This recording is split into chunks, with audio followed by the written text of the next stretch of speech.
It is the test on us, whether we are part of it or on the side. The worst enemies of Islam, it's the Muslims. It's the way we behave, the way we react. And these media look for that opportunity to exploit it and say, well, these are the Muslims behaving. And if we remain on the side, thinking that others will do the work and we will be free from it, then we are living in a mistaken world.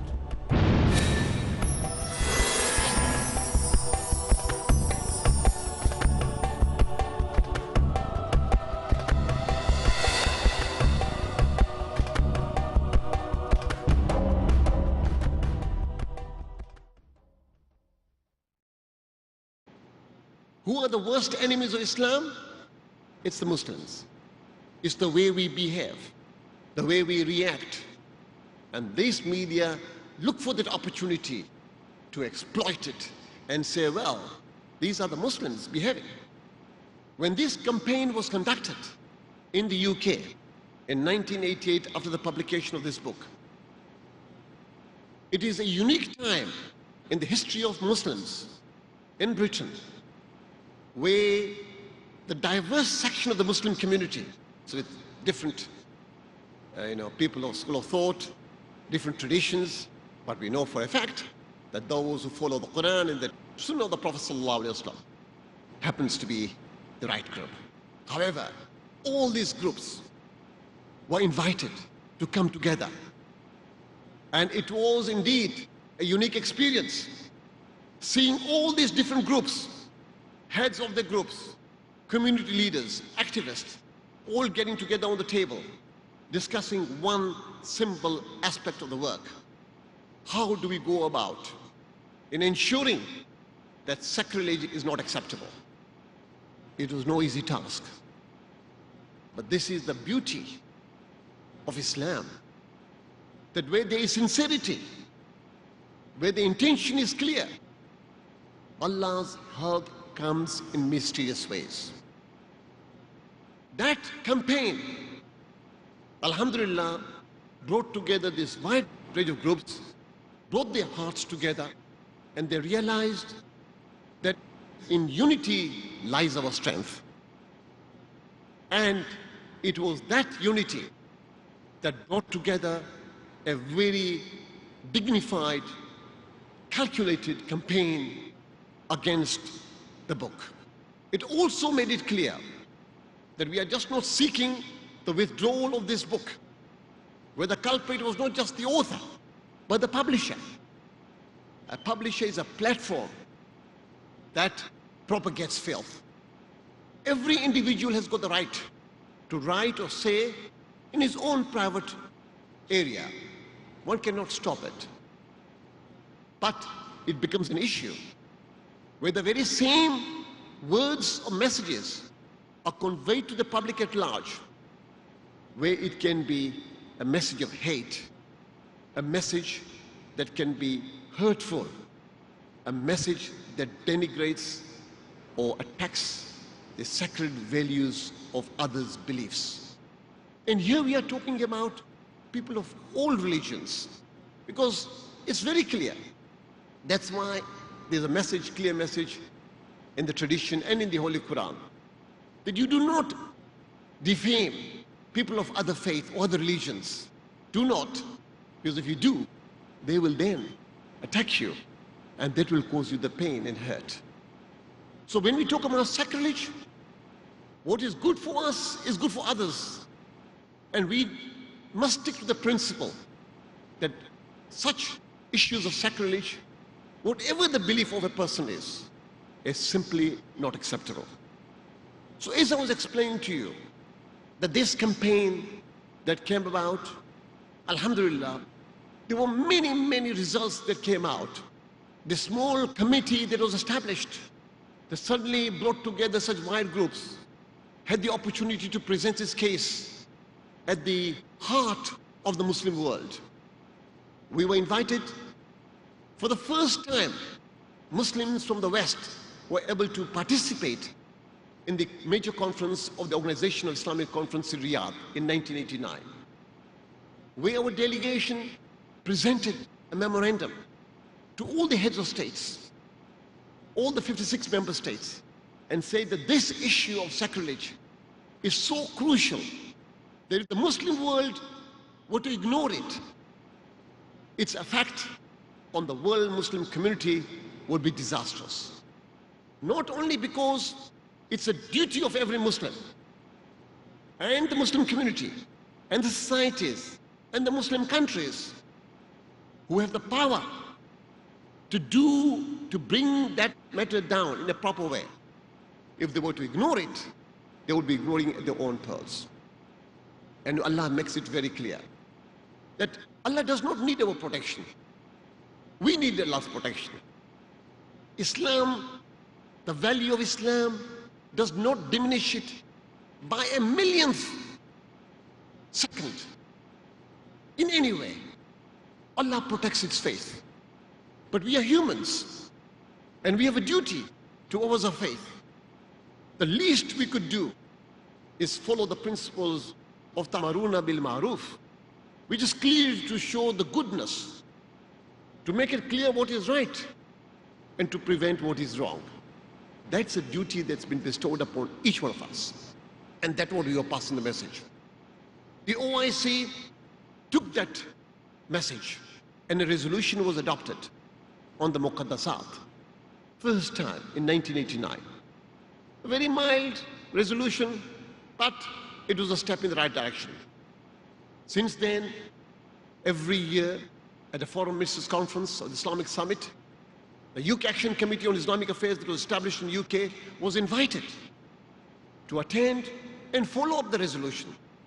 With Allah's grace, the delegation from the UK attended all those meetings at their own expense, but they were given a status of guests or observers, unprecedented in the OIC history, where Muslims from non-Muslim countries were allowed to attend and participate in the proceedings as to what was happening. Leaving that aside, the closeness that brought the UK Muslim community to many parts of the Muslim world, what were the benefits that we achieved in the UK?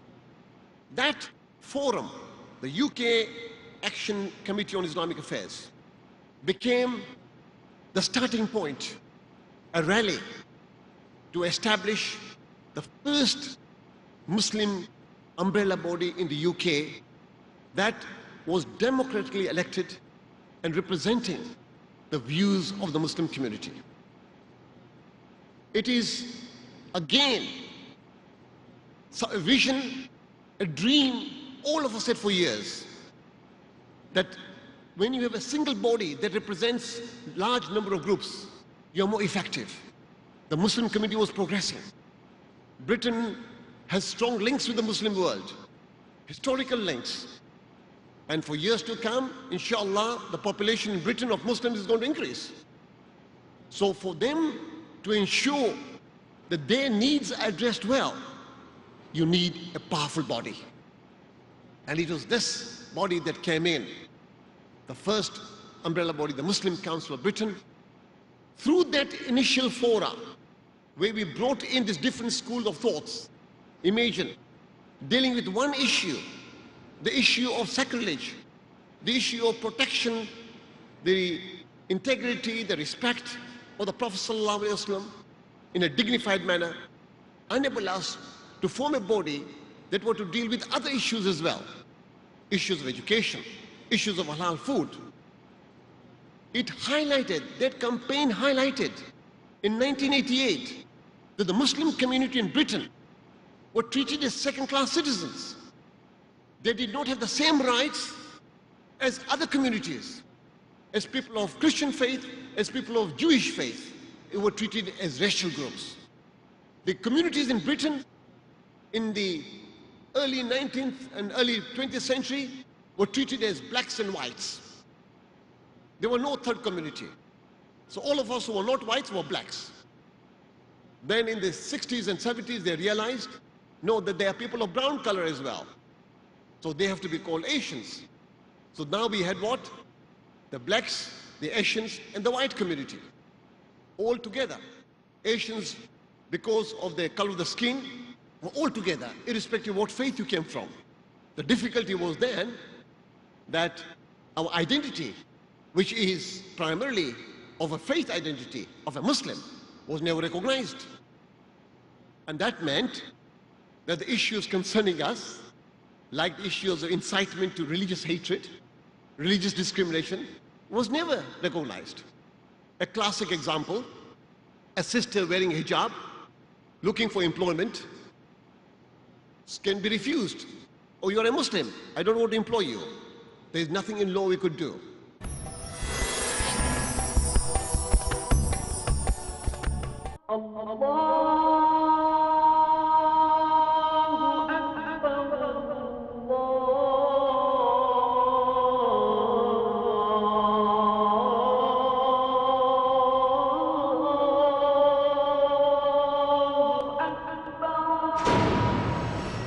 Scientific notions in the glorious Quran are among its endless aspects that can testify for the divine nature of this noble book.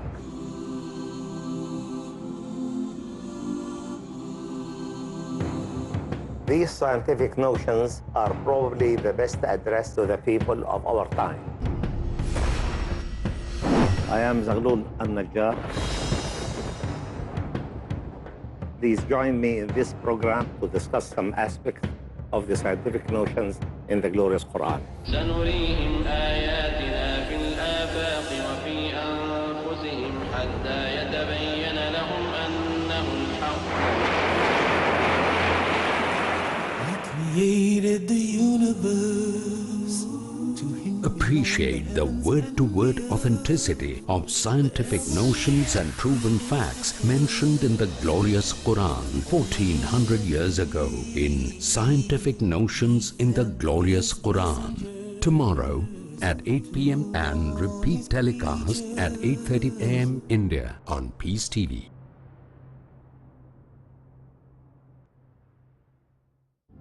Where truth is hidden, misleading quotations create confusion. Where truth is hidden, lack of knowledge and wisdom cause upheaval and commotion. Where truth is hidden, manipulated scriptures and twisted facts emerge. This very hidden truth creates false propaganda, mayhem, chaos, disorder, and turmoil in our lives and the world order. But is there anyone with courage and wisdom? What is the truth and who has the courage to expose it?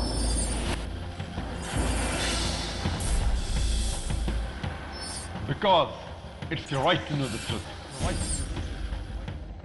Watch Truth Prevail and Lies Perish in Truth Exposed by Dr. Zakir Naik.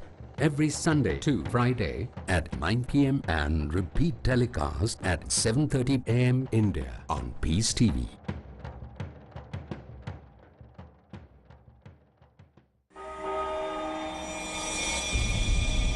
Exposing the truth, dispelling lies. What are the differences between the teachings of the Church and the teachings of the Bible? Do they really teach the same thing? Is the Bible truly the Word of God?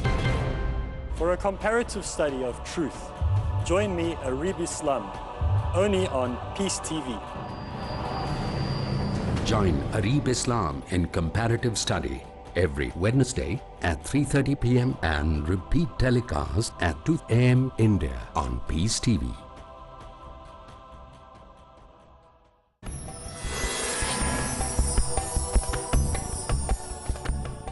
Another sister who goes without hijab, whether she's a Muslim, Hindu, Sikh, goes for employment and is discriminated on grounds of her color, she could take the employee to the court and there's a legal remedy. In fact, after this book, there were notices that no Muslims should apply for jobs. So what was the result? It's a very serious issue. How do we sacrifice our Islamic principles in not wearing a hijab or not identifying ourselves as Muslims? because of the worldly needs? Well, this was highlighted because it's an issue of justice, issue of fairness, issue of respect for all. The country in its deliberations, the government in its statements are saying that people of all faith, all communities are to be treated equally. So why should we, because of our faith, be treated indifferently? That campaign, alhamdulillah, 20 years ago, brought the changes in legislation throughout the government departments. Laws were passed that prohibited discrimination on grounds of religion.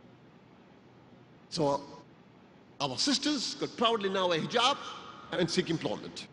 Not only that, but the government departments, including the police force, including the army, if a Muslim wants to apply for it, can go there with a beard, sisters with a hijab, and can work in the police force.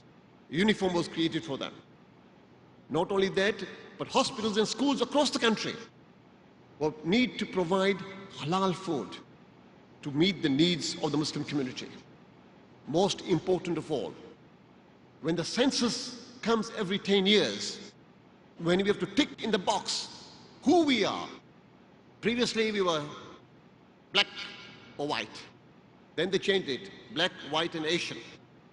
Alhamdulillah, through this concerted campaign of the community to defend the honor and the integrity of the Prophet ﷺ, the change came about when in 2001 we could proudly describe ourselves as British Muslim. Alhamdulillah. This was a major turn in the deliberations of government policies where faith communities were given that equal respect. Not just for Muslims. Of course, the Jews and the Hindus and the Sikhs all joined us. We worked together because it was a benefit for all of them. But no doubt, the Muslim community played a pivotal role in bringing about the change. The message that needs to be conveyed is this power of what achievements you can do. Unthinkable. Because there still exist laws in other European countries where the change hasn't taken place. And I remember when we were in touch with our other European friends or in the United States to bring them together, they said, well, why do you have to bring this religion in this issue of discussions with the government? We are human beings. Of course we are human beings. But we have got needs that have to be addressed for the betterment of the society. When my own need is recognized, my role in the society is much stronger and better. My participation in the mainstream is much stronger and better. Who benefits? Every one of us benefits. If I'm marginalized on the side because of my faith, it's the society that is the loser, for they will not get the benefit of my input in the society. And this is what the government recognized. It was in their interest as well that who we were and what our role should be is recognized so that they can take place on it. I now want to move on some of the other examples that we faced besides the Satanic verses. The campaign I gave you, how alhamdulillah it emerged, and yes, sadly the book was not withdrawn, it remained on the shelf. But the key point came in that the changes in legislation to prevent further violation of one's faith did actually come about.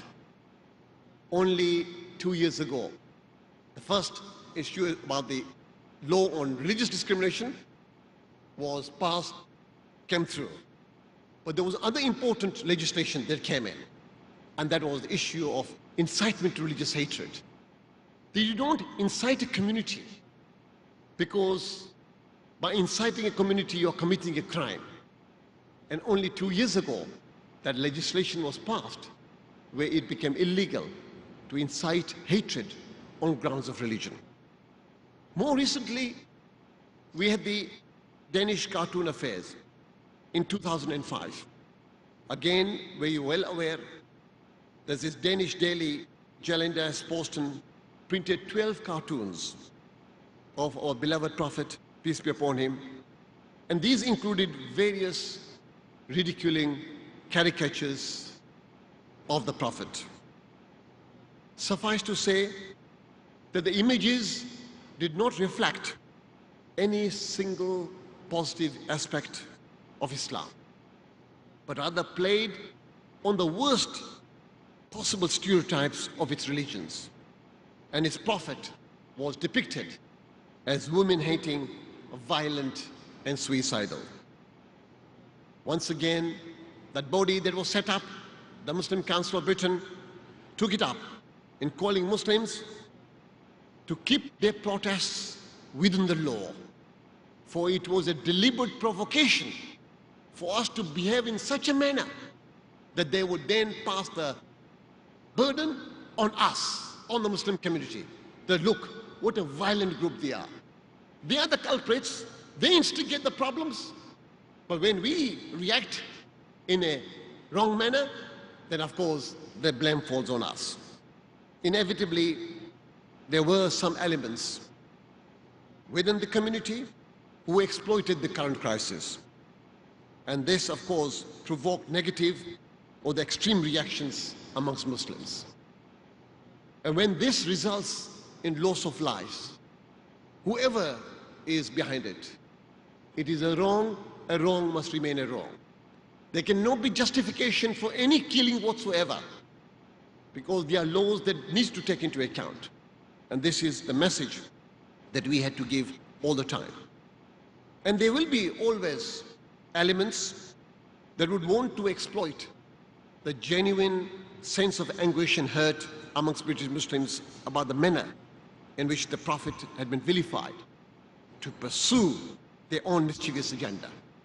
They were not just Muslims who expressed their voices, but we must also recognize and understand that there are other voices outside the community, including the Archbishop of Canterbury, the Chief Rabbi, and others who spoke against it, and they had the effect as well. Of course, the Muslim world used the different manners of sanctions against Danish companies, and that had a major effect on its economy. And of course, within the government circles, the whole attitude changed, that they should actually treat the Muslim community in much better as well. Then, let me give you another example. In 2004, we had this Kilroy Silk, a major presenter on the BBC. He used as a major anchor person on a key program. This was after the static verses. These people seem to have had the license to attack Islam and the Muslim community, where he used the term Muslims as though they were barbarics, and of course gave further explanation on the Arab community, its role, which was more of an uncivilized community. The Muslim community, and through its umbrella body, took it up with the BBC and said, how can this be acceptable? A public corporation body where we are the taxpayers, is this a platform to pass such messages that creates dissensions and unrest in the community? After a fair bit of discussions, meetings, the BBC decided that that person had to resign and he had to be sacked from that post. Unheard of at that time.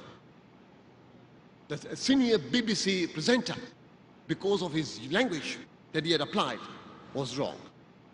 Only last March, another program took place, the Question Time.